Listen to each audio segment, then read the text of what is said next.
demeanor during the interview with Martha McCallum and said, you know, maybe you should get a little more passionate, and that could be part of the play, because Axios also said that Brett Kavanaugh right now is hopping mad at all these allegations. You know what, one side note, Brian, is there have now been 6 allegations with accusers having different levels of criminality to their accusations.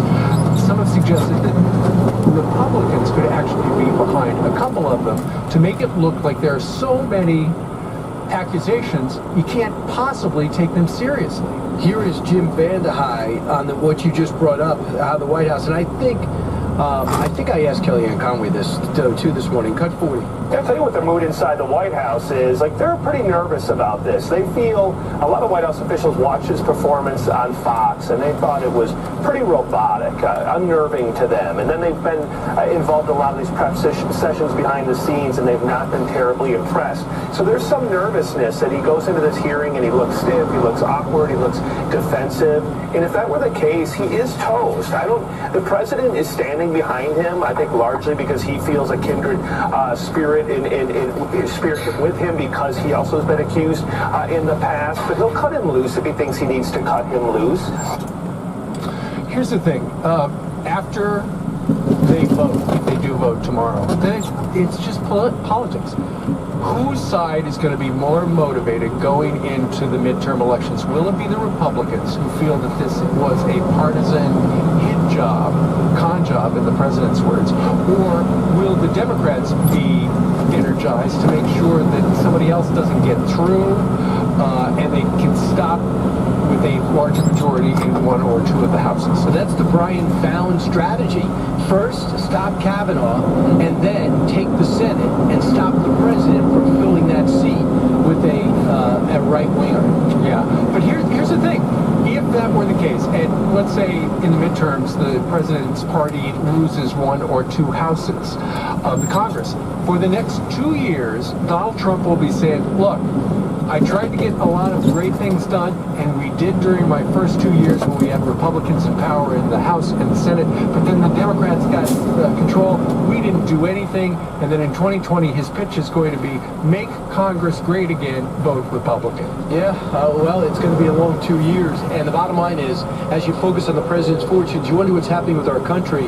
The United Nations is in town. They see this blanket coverage. I think we look terrible. I think we look awful. I mean, the debates that we're having, the accusers that are coming forward, the Supreme Court justice seat is not just any seat. It's supposed to be the best of the best. We're supposed to be debating cases, not behavior. And even to get to this point, think about this, that Federalist Society had to say, okay, he made that list. The Trump administration, led by Don McGahn, had to vet him. And then he had to get in the circuit court, they had to vet him. The Bush administration had to vet him. And then he had to be vetted by the FBI just to get the Supreme Court justice seat. Think about all the people that looked at his background. Do we have the worst investigators ever that missed everything, missed 5 accusers of sexual deviance? Well, that is what you would be led to believe, because there are now 5 accusers, and they are saying that the FBI during these background checks missed these misdeeds 5 times. I will tell you, as the father of a child who has a top secret security clearance, when the FBI does these background checks, they are so thorough.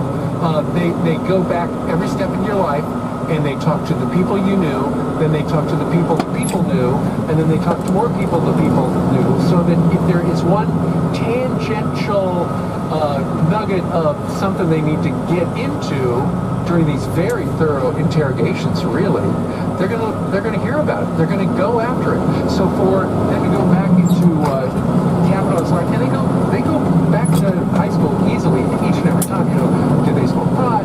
Were they big drinkers? Were they promiscuous? They do that, and so for them not to hear any of these stories, and we don't believe they have, that's something. Did this daughter of yours, or son, child, right, let's just say that, did they come to you and ask you questions? They interviewed my wife extensively. Really? They did not talk to me.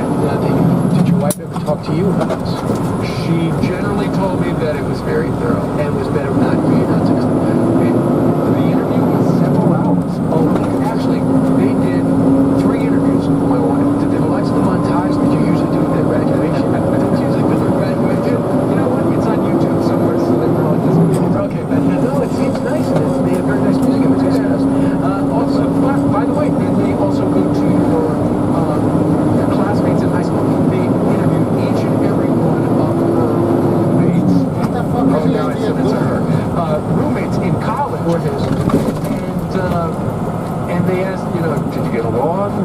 see all this stuff.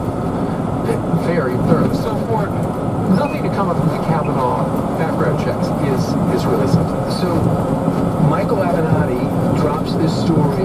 He has this woman who comes out a couple years older than Brett Kavanaugh that says that she saw him act in a very unsavory way, and she was actually assaulted, but not by him. They also bring up one of his best friends. So Michael Avenatti has this story, and he tries to explain to CNN why now. Cut 10. Why don't you and your client go to the police, presumably Montgomery County Police, or DC Police?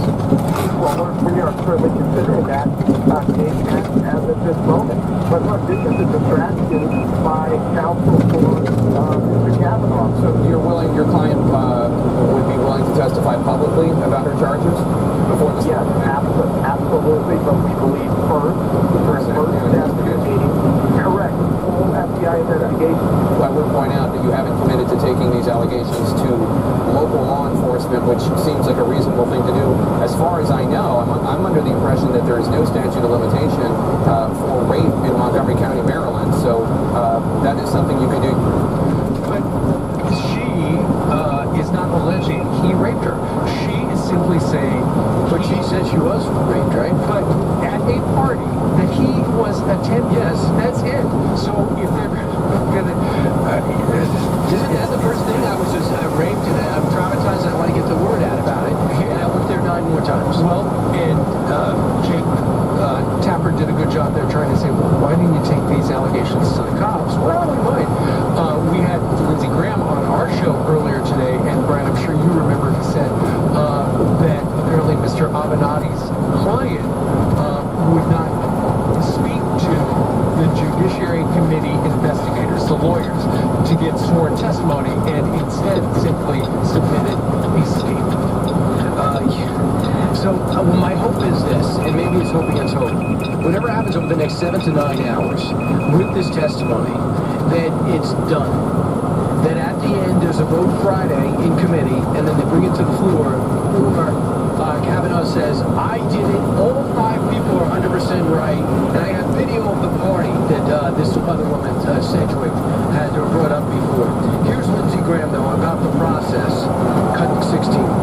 This is a coordinated effort at the last minute to stop a nomination, and they say openly the goal is to keep him off the court, get the Senate back in 2020.